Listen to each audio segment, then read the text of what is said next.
Hello, Internet. The Morgan You Know podcast network presents Balls and Brew.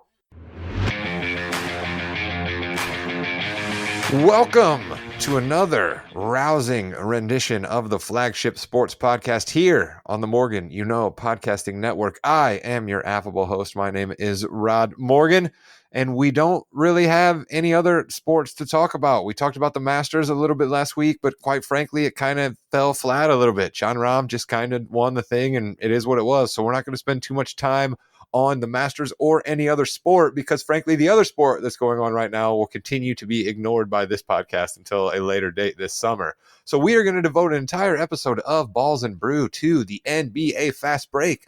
But you faithful listeners know the NBA Fast Break is not hosted by me. It is hosted by the producer of this and every other podcast on the Morgan You Know podcasting network. It is one, James Jamriska. Jimmy, hello. Welcome to the Fast Break, the fastest 15 minutes in the NBA. I'm Jimmy. You heard Rod. Chris King is part of our triple threat here on the Fast Break. And Rod, Chris, Zion Williamson had some things to say tonight. Yes, he did. And we're going to talk about that a little bit. So he was asked how he's feeling right now, and he said, it's been frustrating, not going to lie to you. It's been very frustrating. Not being able to play sucks. But I mean, things have gotten better. Things have gotten a lot better. So, okay, that's fine, right? Asked how close he is to feeling ready to play. Williamson replied, Rod, are you sitting down? He actually said that, so that's kind of weird. Nice. Thanks, man. Williamson replied, and I quote, physically, I'm fine. Now it's just a matter of when I feel like Zion. I know the atmosphere I'd be entering based off like the playoff experience. So now it's just a matter of when I feel like Zion.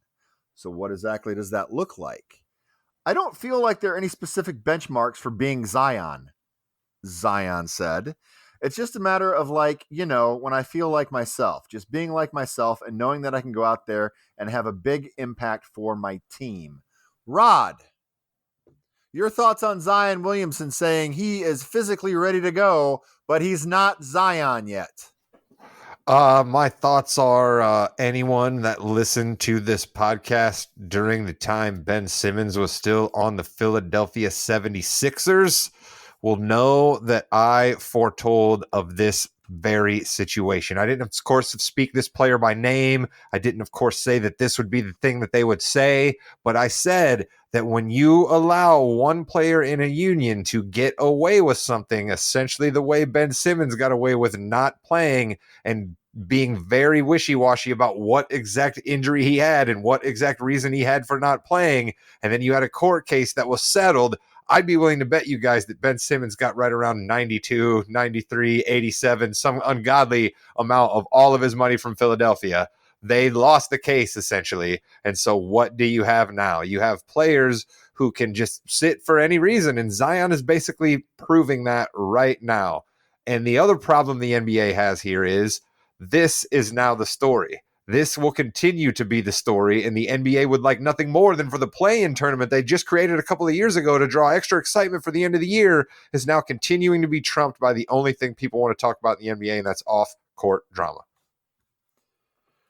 Hey, Chris, when I go to make certain moves, there is that hesitation. Sometimes there's not, and sometimes there is.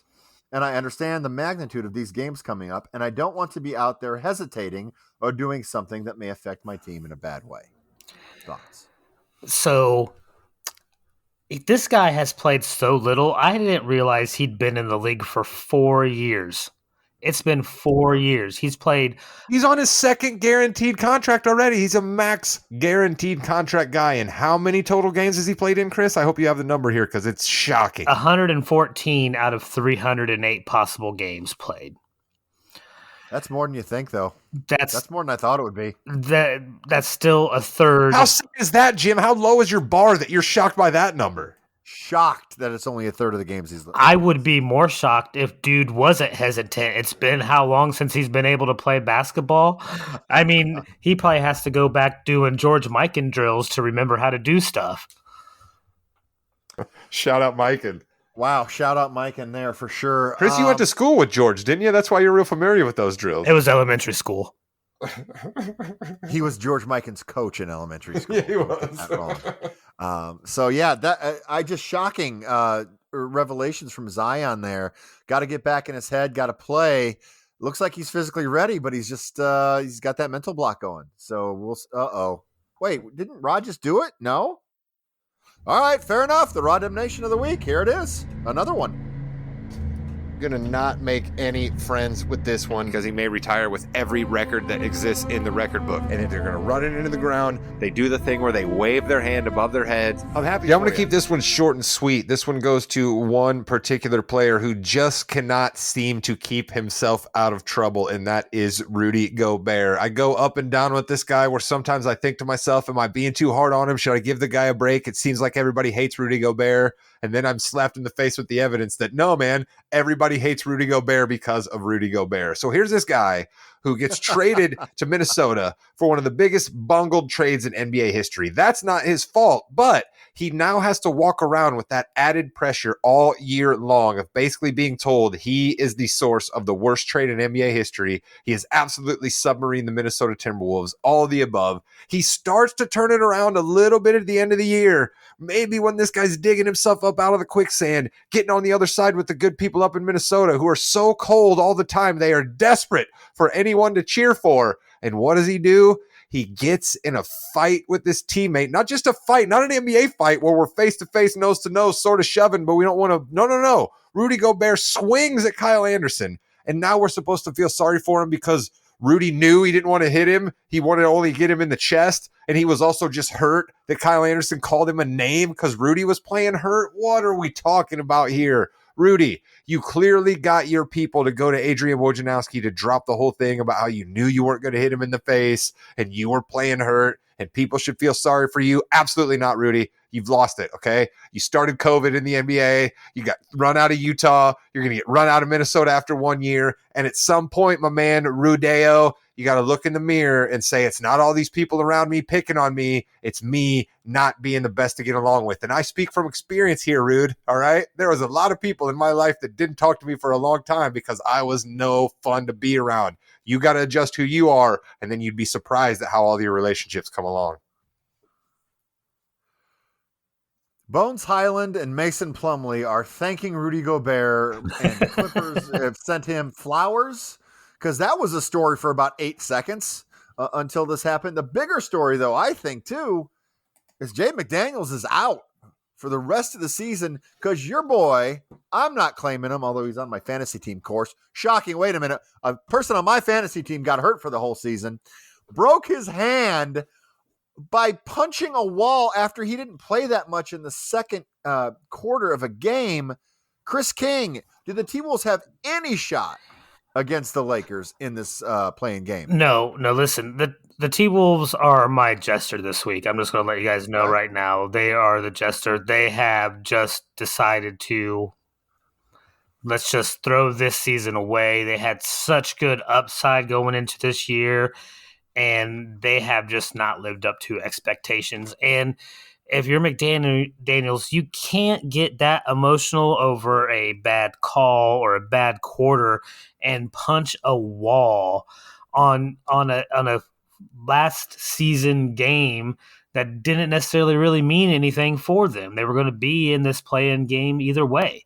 So it's there is something in the water in Minnesota that is definitely affecting these people. It's ice. That's what's in the water in Minnesota. It's ice. It's cold all the goddamn time up there. Jimmy, let me ask you a question. This doesn't happen on the Fast Break very often, but I'm going to throw one your way.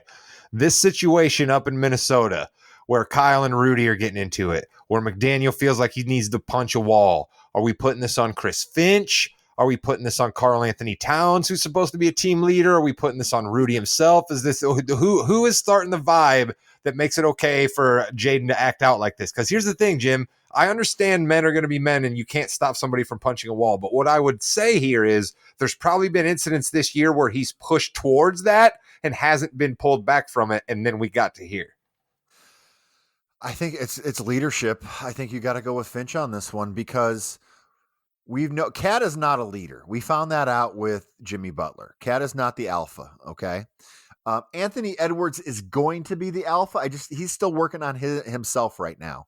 So Chris Finch has to be the person to bring everybody together. Now, bringing Rudy in, though, was not a good idea. Guys, One person in the entire world of the NBA thought bringing Rudy to the T-Wolves was a good idea. Well, two people. The new owner of the T-Wolves and the general manager. No one else thought that was a good idea. I don't understand how that happens. I really don't. But on this one, I think it's got to be Finch, guys. Here's some good life advice. I've dropped a little nugget like this before, right? More good life advice. If Alex Rodriguez says we should probably do something, you might want to be on the other side of that. Listen, you can put this on Finch, and yes, he has to take some of the blame, but like every team, especially in the NBA, has to have that player that's a leader in the locker room, whether that's a crafty old vet that's playing 15 minutes a night. I think the only reason the Wolves are in the playoffs, Chris, is because they got a guy like that Conley, right? He's done a little bit of that for them, stabilizing them at the end of the year and made sure they were at least the 8 seed and not the 11 like the Mavericks. Yeah, but like that's tough to do. This is his first year with this team. You can't expect him to come in. I mean, he's not a LeBron James who has multiple championships and multiple MVPs and has that aura of respect that's going to come with him. He's just an NBA vet, first year on a team. You didn't see. He did win the NBA horse competition, though, Chris. You knew I was going to bring that up sooner or later. I love bringing up that Mike Conley won the NBA horse competition during COVID. And so you can't put it on him to come in on the first year and be able to take over the locker room like he needs to be. If the next year, maybe so a little bit more, but I can't put it on him to do that. All right. By the time you listen to this, the game will be over. We're recording this as the Lakers are pounding the Timberwolves 2-0 to start the game. So maybe everything we said was wrong, and Cat is scored 70 points, and the T-Wolves got an easy win there. Since Chris already mentioned it, let's go to the Kings. Hardwood hierarchy.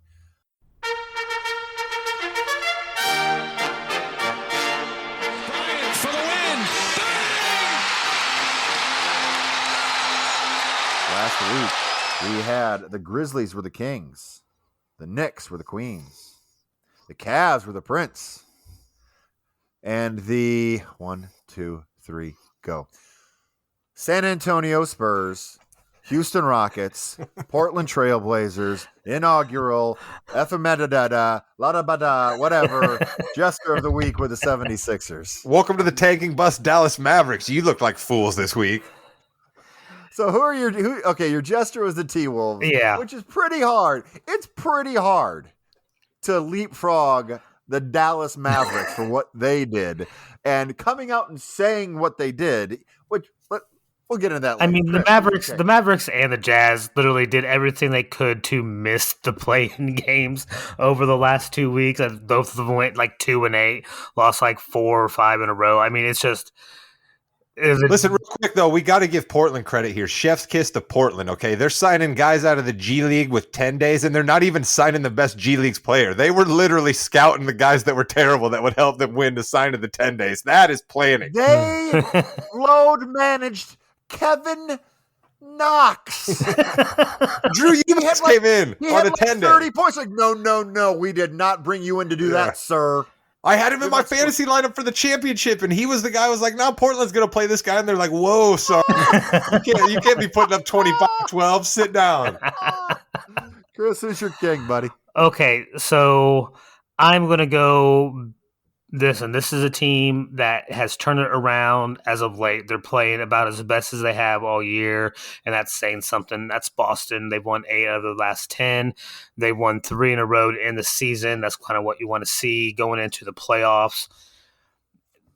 This is not going to be an easy road for them in the playoffs because they'll probably have to play the 76ers in the semifinal round. But if I'm any team, Boston is not someone who I want to play in the playoffs.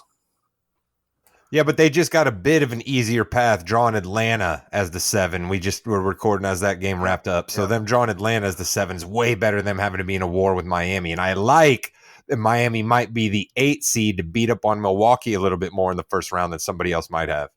Yeah, that's if they do beat up on Milwaukee, that gives a chance to whoever comes out of the Cleveland Knicks series if that goes through. So we'll see. Which is my favorite series of the East, and I cannot believe I'm saying Cavs Knicks is my favorite series of the East in the first round, but that's going to be a good one for sure. We might talk about more of them later. By the way, that Heat Bulls or Heat Raptors series is going to be is going to be pretty cool too.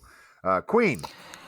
I'm gonna go with Golden State here. They've won 8 out of their last 10 as well. They finished the season winning 3 in a row to stay out of the play-in games.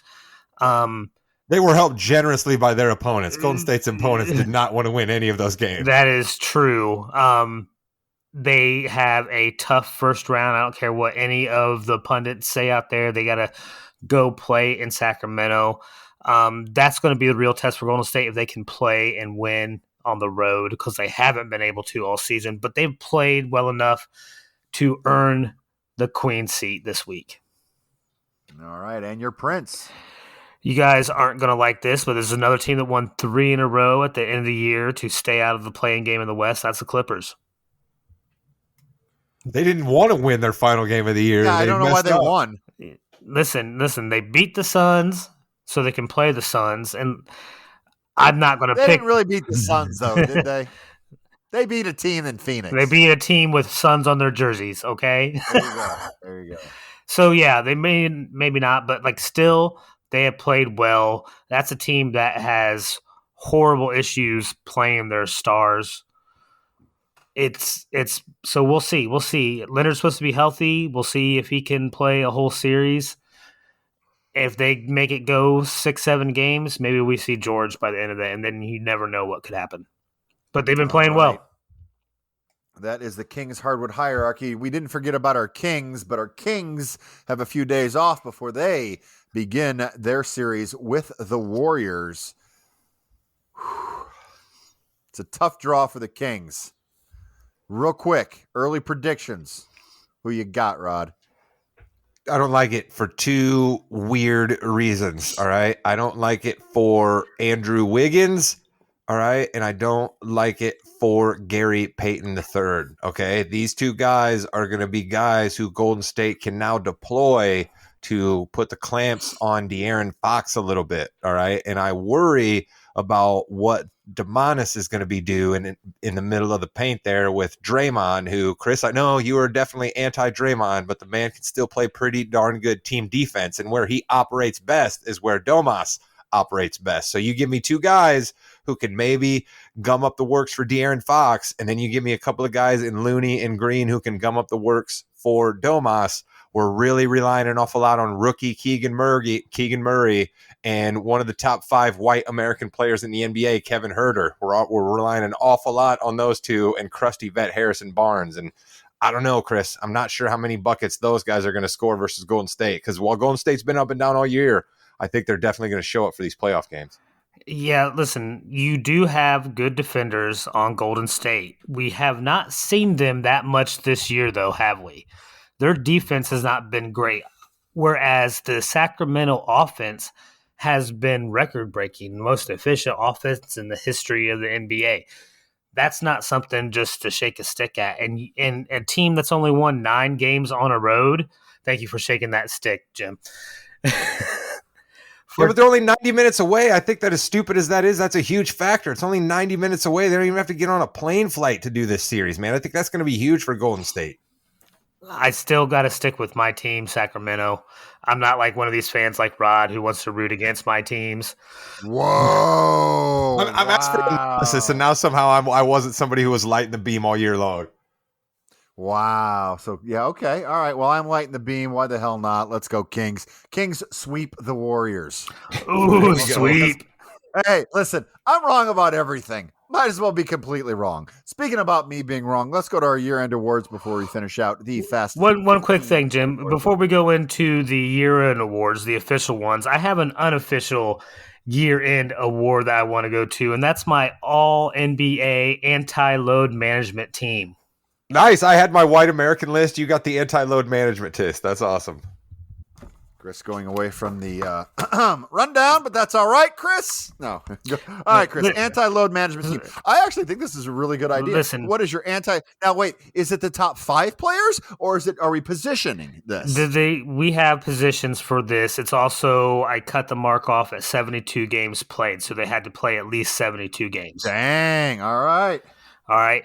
And one reason I wanted to go here is because we just brought up the Kings, and I have 2 Kings on my first team anti-load manager. Like it. And that is, of course, Fox and Sabonis. Okay. What are you looking for the Sacramento Chamber of Commerce to sponsor this podcast, Chris? What's going on over here? Listen, these are 2 guys that have not only shown their all-NBA talent, but they have been durable all year. Fox himself played 77 games this year. That's the most he's played since 18-19. Okay, but you got to divide that in half because they only play one side of the court. Boom, boom. Ooh, all right. We got Sabonis. We got Fox. Who else we have? We have Jason Tatum. All right. He has been durable all year for Boston. He's their number 1 option. He leads that team.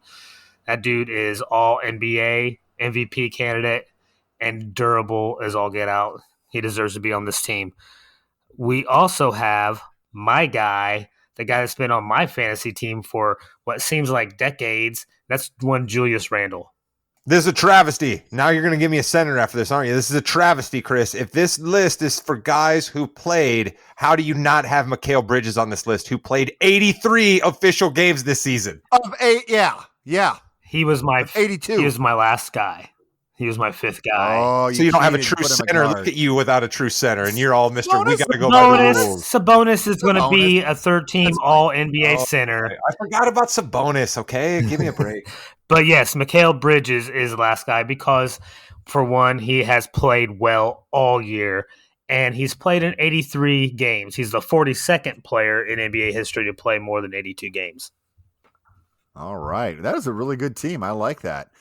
Too bad. Well, maybe next year's All NBA, that'll be it because they have to play at least 65 with a lot of different asterisks and things like that. Yeah, your team, your little special pet team, Chris, would definitely beat my white American team. My white American team would have no chance versus that squad that you're putting out there. No. And with that, we're going to the MVP, the Coach of the Year, the Defensive Player of the Year, and the Sixth Man of the Year. Let's go to the Mike Brown Coach of the Year. Everyone has Mike Brown correct. Who is your second place Coach of the Year, Chris King? I think you got to give it to the guy at Cleveland. And his name? His name? Oh, I can't remember right now off the top of my head. Okay, that's fine. Yeah. That's fine. But listen. He deserves all the respect, so much so I'm not even going to know his name. Well, so it's Cleveland has definitely played better than what really anybody expected. No one really. JB Bickerstaff. It's JB Bickerstaff, Chris. That's why I couldn't remember. I wasn't going to say it. I was just going to let him go. Guy in Cleveland. Yes. Dad was a coach, I think. Yes. I would not have guessed Bickerstaff being his name, no matter how many guesses you gave me. But Cleveland has been phenomenal all year. They've been in the top 4 seeding of the East all year. He deserves it. All right, I'm going to go with Dagnall from the Thunder. I think that the fact that they're in the playoffs is just weird. And they didn't want to be, but he brought that group together, and they're playing great. Shea is shy, and both of them are doing good as well. Got to give props to him as well. And then we have Rod. You know what? I'm going to go a little bit off the wall, but I'm going to give a nod to a guy who did a different kind of coaching job in the NBA, but one that is just as important in a league like this. How about Doc Rivers? Okay. James Harden, bit of a weird guy to have on your team, bit of a different guy to maybe try to get to play within a team concept other than some hamstring trouble this year. James Harden, pretty darn solid for the Philadelphia 76ers. We have a young hot shot in Tyrese Maxey. Doc successfully navigated having him start, then go to the bench, then come back to the starting lineup. He successfully had Embiid playing at his best level all year long, load managed him enough, which has to happen in the NBA as much as I despise it, to keep him playing over the majority of the year. He's going to win his MVP award. PJ Tucker, who everybody makes fun of for not shooting, is the perfect guy on that team. And Philadelphia has kept their head down, stayed out of a bunch of drama, and look just about as good as they have any time over these past 4 or 5 years where they've been expected to do something in the playoffs. So I'm going to give Doc Rivers some love here. All right. Yeah, listen, they have surprised me how well they played, especially since getting James Harden. I never thought James Harden would necessarily help them, but he has. I can't deny that anymore. All right, let's go to sixth man of the year. For me, it came down to two. The guy in New York and the guy in Boston. I went with the guy in Boston because I don't think he started at all this year. Malcolm Brogdon, the epitome of a sixth man. He was finally healthy, and this is what happens. This is what the Pacers had when he was healthy, but he wasn't healthy that much. Malcolm Brogdon is my sixth man of the year. Yeah, I don't think you can go wrong with that. I'm actually going with the man from New York, Emmanuel Quickly. I know he started 21 games this year, but I don't think you can hold it against him that Brunson got hurt. I was going to say, what's the argument of a six man, right? Would you rather have a six man who can do a spot start for you every once in a while and fill in well? Should that mean that he's not a six man? So I don't buy the arguments that say that makes Quickly not a six man. So I'm fine with that, Chris. And he's probably the better defender, which I'm sure enticed you as well. Well, yeah, I like defense, but he in those spot starts too, like he averaged 22 points a game on those spot starts. So even when they needed him to do that, he still produced more. Okay, Rod? I'm going to give a little bit of love to a team who I'm now accused of being a hater of, and that is the Sacramento Kings, because Malik Monk was consistently a force off of that bench for Sacramento. He's another guy who didn't really get any start, so he's right there along the Brogdon campaign. And Jimmy, I like your argument for Brogdon there, right? Because he's so essential to what the Celtics do, right? Like a big part of their game plan are the minutes that he's coming in and the different type of switch up that he's doing. And that's the same thing with Monk, right? He's playing way more off of the wings than Domas is when he's in there. And so it's just a whole different switch up, a whole different feel for the Kings. And the guy's been stone cold solid and helped the beam lighters light quite a few beams this year. All right. And then we're going to go to defensive player of the year. I'll start. I know there's been a lot of controversy on the word minutes here. I don't really care. It's Jaren Jackson Jr., mostly because they thought his blocks were so high that they had to go and people did analysis of every single block he had at home. And guess what? They found like two that weren't right or could have gone either way. It's Jaren Jackson Jr. Yeah. Chris King. Yeah, it is. It's Jaren Jackson Jr. I don't care about minutes played. Dude gets 4 stocks a game. That's better than anybody else in the league. Rod. Okay, I'm going to go ahead and push back here. I'm going to be the guy who pushes back. All right, Jaren Jackson Jr., sure. Eye test, you watch the game, line of block shots. It's great. He's tall. He's lanky. It's wonderful. Good for him out there, okay? He plays about 28 minutes a game, all right? So have you ever heard the phrase bull in a china shop? It's real easy for Jaren Jackson to come out there, run around, and do a bunch of crazy stuff because he knows he's going to be sitting on the bench the minute he gets all of his fouls and it's not going to hurt his team. Evan Mobley in Cleveland plays way more minutes and does way more things. I'm sorry. You can go counting stats all you want with the defensive player of the year. And you know who that makes you go with? Brook Lopez. Nobody's picking Brook Lopez. In today's NBA game, you have to be able to do multiple things. Mobley can switch out to a guy on the wing. Mobley can protect the rim. He can stop a guy's dribble. I'm telling you, Mobley is the defensive man. And Jimmy, look at Lopez's block stats, okay? He's up there at the top. It's amazing what he does, but nobody's picking him for defensive player of the year. That's what I meant. Because he's the third best defender on his team. That's what I'm saying, though. You can't just go by the numbers. Yeah, I mean, I kind of agree with Chris Vernon, though. You know, the Grizzlies did so much. They're fantastic, but like no one's good enough to be on any of these awards or anything like that. I don't know. I think if there's an award for a player on your team brandishing a gun on Instagram, the Memphis Grizzlies win it. No, I don't think so because people wouldn't give it to him because he branded the gun on Instagram, and got to take that. That's away. Literally what the award's for. It's still not good. All right, MVP. Joel Embiid has been the head of our table for the better part of like 2 months now. And I'm sticking with Joel Embiid as the MVP this year. Giannis had a great year. I think it was a little down for Giannis in general. And Jokic, I'm good. I think that Embiid's a better player. I went with Embiid. Chris yes. King, Yes. So I'm going to stick with Embiid as well. There's a couple reasons. The biggest is because he was one of my picks at the beginning of the year to win MVP. I said it was him or Zion, whoever is going to be healthiest. Well, we know who that was. It was not Zion, so it's Embiid. But you're right. Listen, he's going out scoring 33 points a night, especially down this stretch. What was his stats for March and April? I think they went 14-6 over that stretch.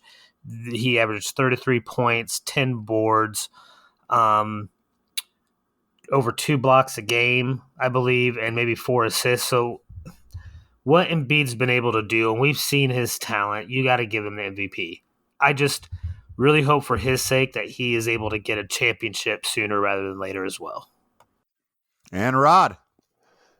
The big fella should have won the MVP last year. Had he won the MVP last year, it would have been a nice little payday for your boy, but that's in the past. That's going to be the last time I bring it up there because it will be righted this year when Joel Embiid wins the MVP. It certainly seems as if he has the momentum already.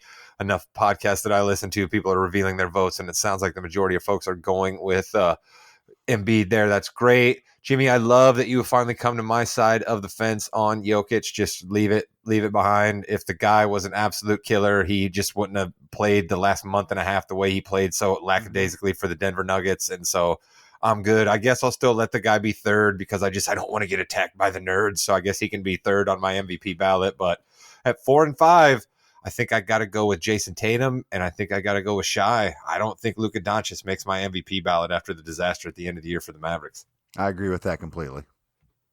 Yeah, Luka would be off of my list as well. Shai gets that 5th spot. Well, we are optimistic that the playoffs are going to be fantastic. Not as optimistic as the Mavs are that Kyrie's coming back because they're very optimistic on that. But with that is going to do it for the fast break, the fastest 15 or more than that minutes in NBA today. Next week, we got full playoff breakdowns coming at you. Rod, take us home. Yeah, we got some serious games to be chopping up here on the pod. We'll be coming at you. Maybe we'll even drop in an extra episode in there based on the way some things break down and vis-a-vis our availability. And I can promise the Morgan fans one thing. All right, we have one Hall of Famer who, when he says he is coming on, he is coming on. And I received word from one Father Pete McCormick that he will join us before the NBA Finals start. So we have that to look forward to. We're going to have some great stuff between me, you, and Jimmy, and maybe a few special guests as we go along there, leading all the way to that championship appearance by Father Pete McCormick. Goodbye, Internet.